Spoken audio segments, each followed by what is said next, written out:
आणि आपल्याला सर्वांना माहिती आहे, की इलेक्शनचे 2 दिवस शेवटचे खूप महत्त्वाचे असतात, खूप.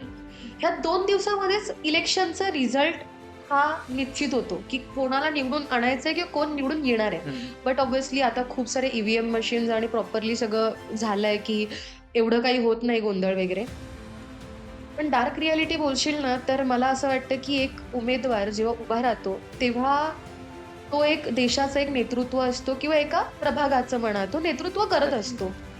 आणि हेच नेतृत्व आपण काय म्हणतो, की नेतृत्व म्हणजे काय? एक चांगला उमेदवार, जो प्रामाणिक असेल, एक सुशिक्षित असेल, जो घडवणार आहे हं, पिढीला. हं. हाच पिढीला घडवणारा दारू देतोय त्या मुलांना, पैसे देतोय.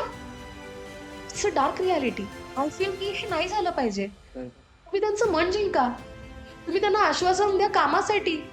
आश्वासन द्या त्यांनी काय पुढे करायला हवं. जॉब सिक्युरिटी द्या. अजून गोष्टींना प्रोत्साहन हं. द्या. तुम्ही दारूला प्रोत्साहन देताय, तुम्ही पैशांना प्रोत्साहन देताय. तर मला वाटतं की दॅट्स अ हार्श रिॲलिटी आणि त्याच्यामुळेच आपण पुढे कुठेतरी जात नाही आहोत किंवा मला असं वाटतं की पुढे येणारं जे इलेक्शन असेल, हं. अजून वर्स्ट असेल.